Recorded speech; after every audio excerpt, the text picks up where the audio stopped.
We got serious one, we got funny one, and we got a ridiculous one today. Rachel Millward. How ironic. The Green deputy leader and her opposition to housing asylum seekers at Crowborough training camp in East Sussex, where she lives. Interesting. Failed asylum seekers waiting to be deported treated to spa day, football tournament at Scott detention centers. That's interesting one. Labour voters want Keir Starmer to ditch Brexit red lines and rejoin the EU custom union instead of raising taxes. Oh, I think it's better to rejoin EU than raise the taxes. It might be a bit too late. Anyway, Lettuce Liz Truss mocked as she launches new anti-deep state YouTube show. If you don't know Lettuce Liz Liz Truss is a ex-prime minister of the UK, the longest one, which she was a 49 days in total. HSBC bans Christmas jumpers over the fear they could trigger customers.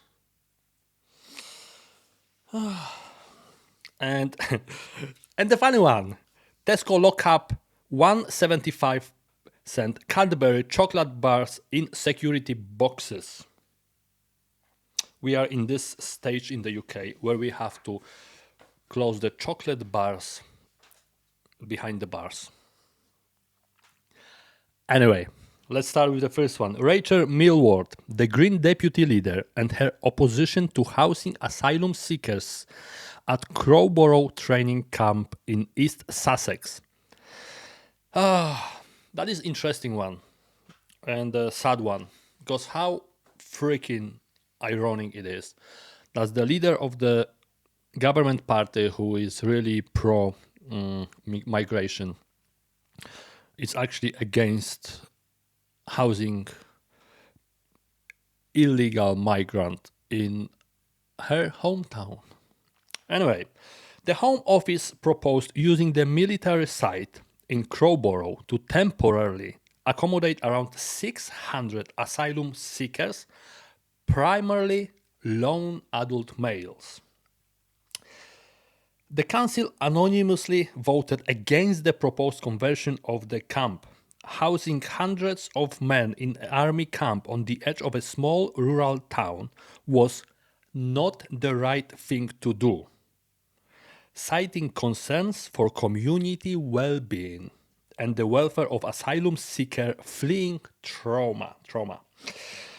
Okay, so Rachel Millward and her party and her council. The objections, co-signed with other council leaders, cited strong objection based on safety fears for both the local community and asylum seekers themselves. Are you sure? Actually, you are concerned about the safety of everyone. Interesting. There's not many people actually concerned when they placed all these people in the hotels in the UK. There's no concerns to that, even though there is a lot of strikes, a lot of fights recently, what I've seen, and no one is concerned about that. Anyway, the council objection often focused on the suitability of the site and concern about overcrowding, the potential strain on local public services like police, healthcare. Exactly, this is what we've got in the big towns: healthcare, police. Concerns that accommodation 600 men on one side with no right to work brings significant risk. Same as bringing millions of them and putting them in the big towns, isn't it? Unless I'm wrong. Correct me if I'm wrong, lads. Correct me if I'm wrong. After all, Rachel Millward and her colleagues, I would say, kind of won this argument, because the Home Office has since delayed the plans to house asylum seekers at the Crowborough camp. You know, it's interesting because the message I can see in here is very straightforward. Yes, we are pro migration, but do not put them in my town. As long as it's not in my town, as long as it doesn't touch me, I don't mind. And the same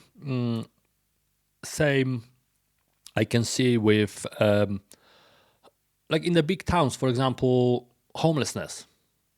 Government doing nothing with that because they don't have these drunk drug addicts walking next to their windows and screaming at 3 a.m.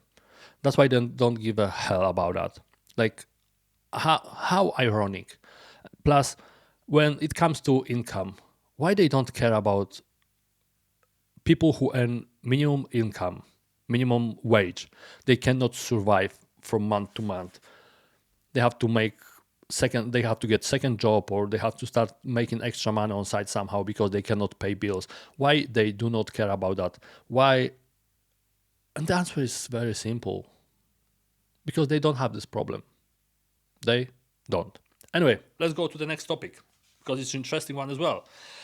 Failed asylum seekers waiting to be deported treated to spa day, football tournament at Scott's detention center.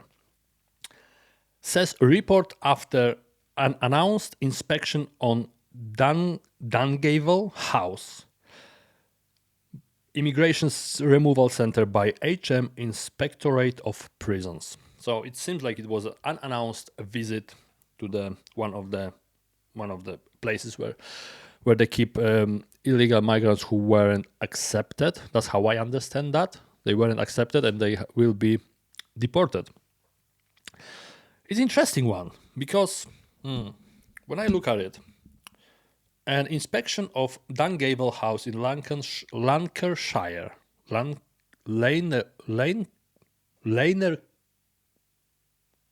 I in Lanarkshire?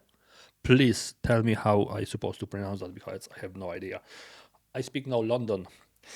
Found detainees enjoying a packed 9-hour daily leisure schedules, complete with cinema rooms, barber salon, and even a social hub while waiting to be removed from the UK.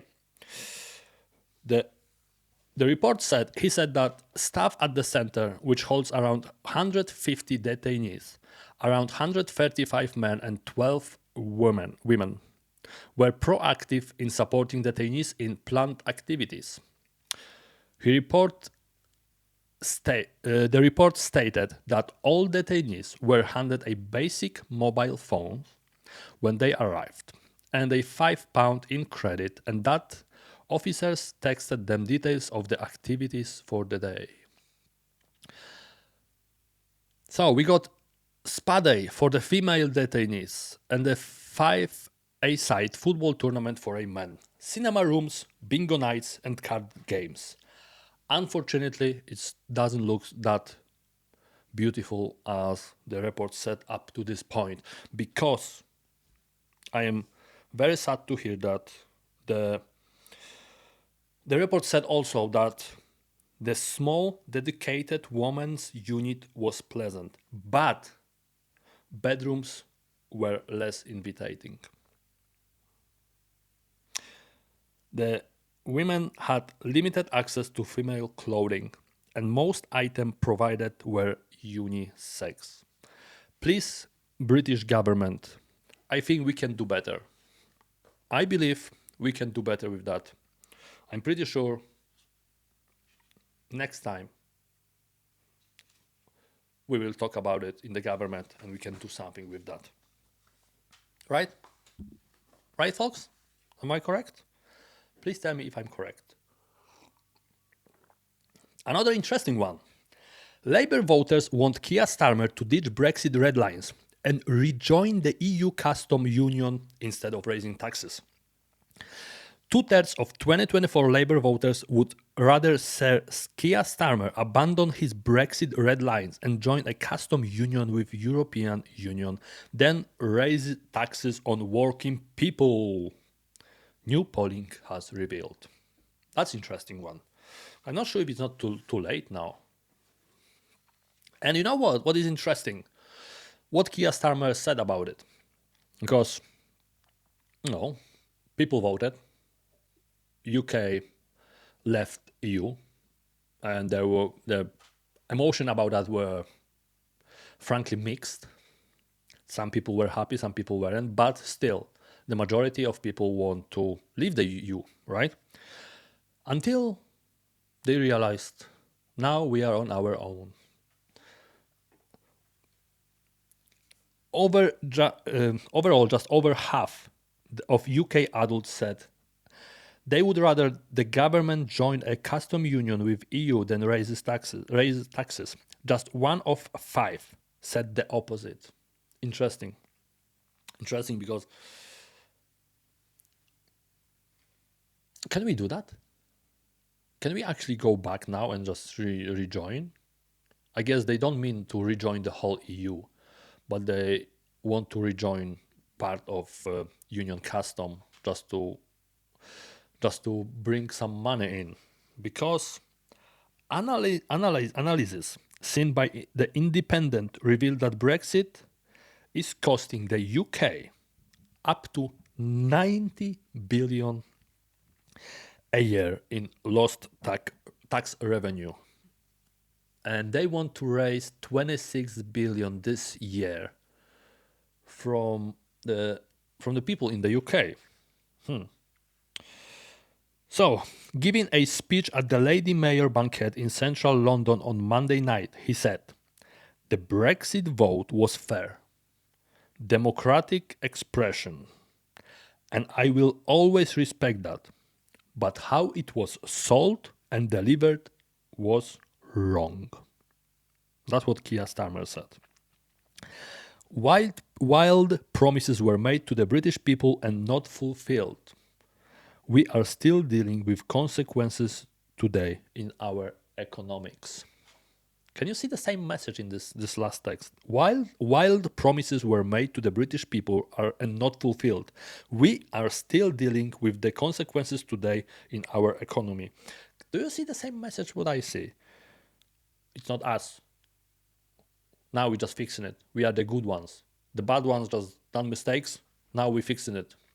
We are the good ones. We are the hero. We are the hero of the story. That's interesting one. That's interesting one because Keir Starmer definitely don't want to do that.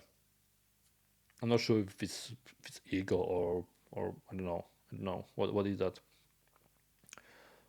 But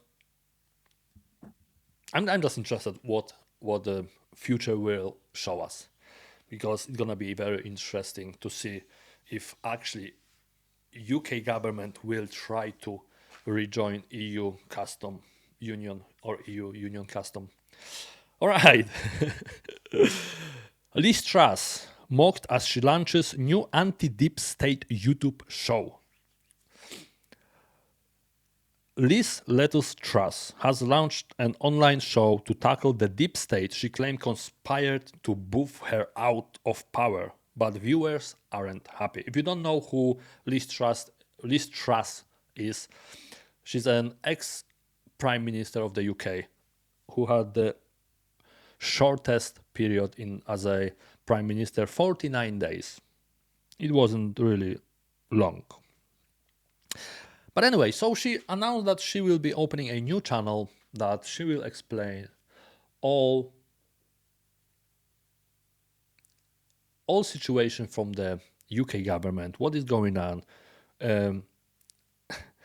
what a deep state doing wrong. But no, for me, it's a bit like okay, I want to be a prime minister, or I want to be in a government. They kick her out. Her career is over, and then like, what can I do? Let me do a podcast. Let me do a podcast. I cannot be a government person anymore, if I can say that, and I will do a podcast. So in her trailer, she said, "I was blamed for a market crisis. That was not my fault." And love her, hate her. Everyone got their own opinion. There was something wrong. if she was only a PM for 49 days, there was definitely something wrong. How she even became a prime minister for and then been kicked out after 49 days? It's just weird. Just weird. I haven't been interested in the politics while all this was going on, so I don't know exactly what was going on. Let me know. Let me know. Do you think Liz Truss was a good person to be a prime minister, or what was the reason? Did they actually kicked her out from the government, or you think she was just useless and she been pushed out due to bad decision making? Critic joked online, "Nobody tried to silence you, Elizabeth. They just realized you have nothing of value to say. A podcast is perfect for you." This kind of thing, what I just said a second ago. I cannot be prime minister, I'm gonna open a podcast. And to be honest, I checked her podcast. She got 2 episodes so far, and the comments aren't really beneficial for her. I won't be mentioning the comments, but it weren't actually very beneficial and very good reviews and comments. Anyway, that is funny. Now something ridiculous. Ridiculous. I never knew how to say ridiculous. Ridiculous. It always become like very unnatural for me. It's an interesting one. Look at that. HSBC Bank bans Christmas jumpers over fear they could trigger customers. Bank says people dealing with financial difficulty deserve a professional and sensitive space. I think, personally, Christmas are one of these magical times where you're just feeling the vibe. If you are an employee and you have to go to work, many people work on the Christmas days. Many people do. And I don't think it's fair. Christmas should be a time where you spend time with family. That is my own opinion. Look, if you can counter me on that, do it. But I believe Christmas is a magical time which is supposed to be spent with family. If you have to work around the Christmas, that should give people who coming to your firm, to your company, to your bank, to your restaurant, to anything, you should give them good vibe, positive vibe, Christmas vibe. Why we should not do that in the bank? I would love to go to the bank and see the cashiers in a Christmas jumpers and Christmas hat and saying Merry Christmas to me. I would feel so good, so happy when that would happen. But no, HSBC Bank think that due to the kind of a crisis, we shouldn't do that because the customers can feel bad about themselves. What a freaking ridiculous thing to say. And maybe that's why last year, visit in the HSBC Bank had fallen by 65% over the previous 5 years. Maybe that's why. Maybe your new rules you implement maybe aren't that good. I won't be diving into the statistic how HSBC doing.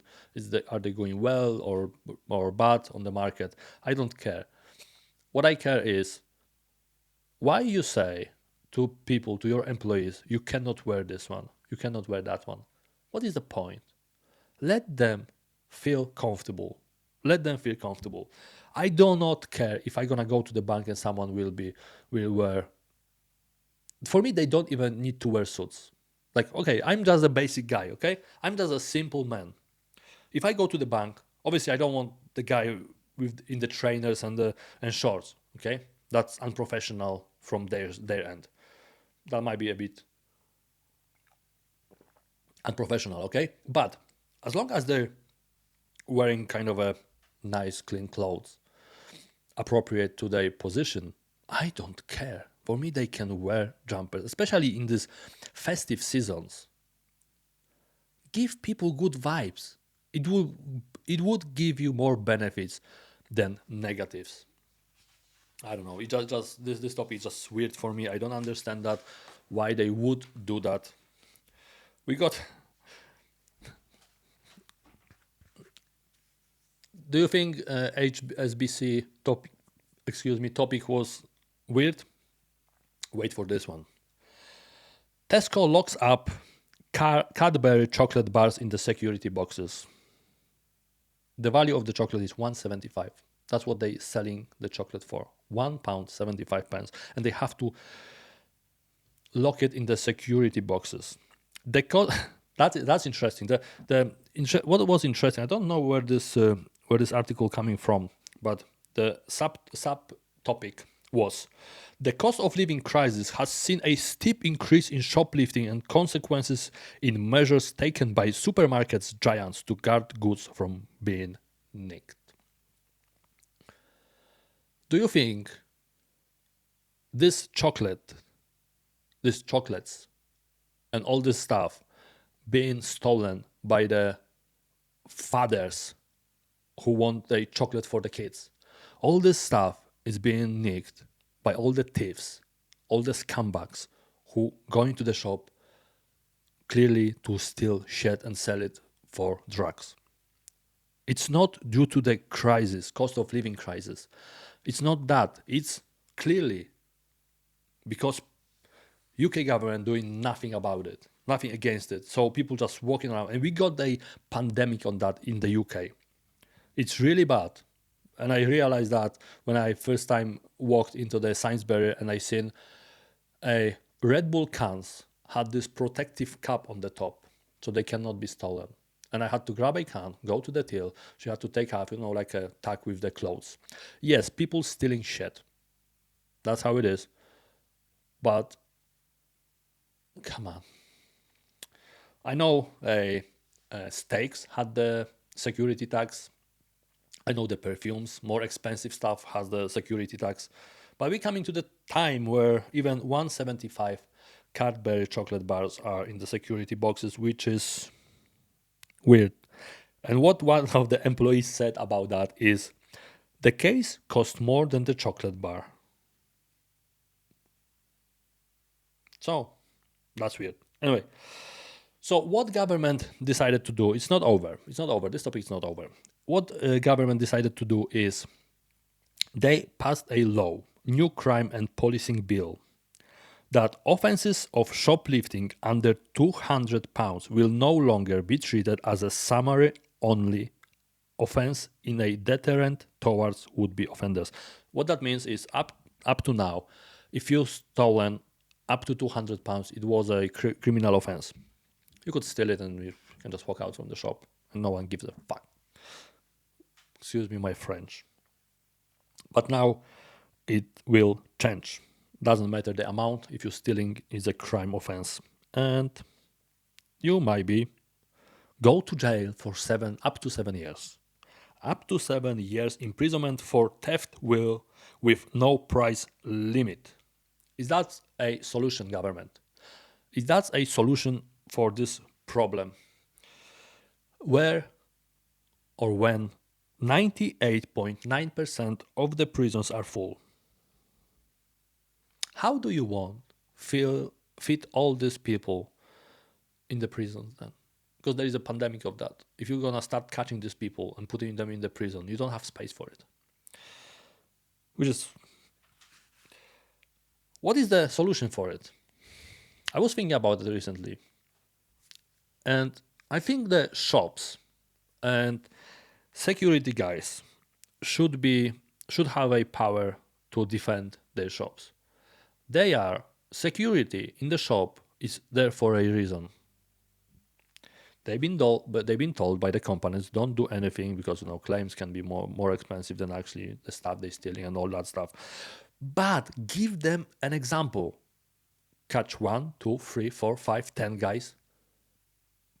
Catch them, give them to the police, do something about it. Next time, if someone wants to steal something, they will think twice. If you see on the social media all these videos where in the UK, guys just coming in with the bags and loading alcohols, chocolates, razor blades, all that more expensive stuff which is easy to sell. and security standing next to it and doing nothing, what do you think if the guy who is able to do it will do next time when he's going to the shop? He will do exactly the same because he know there is no consequences to this action. So maybe that is a approach of the government. Maybe they think they will scare some people, or maybe they're gonna lock up 10, 20, 100 people, and then next time whoever want to do that, they will think twice about it. Maybe maybe that's their approach, maybe that's a solution. I don't know. It's hard to say for me. As I said, I'm only a normal guy, legal migrant in the UK, who've been living here almost 2 decades. And I just like to talk about what's happening in the UK because it's very interesting. And the more you look and then more you research about the UK, you start realizing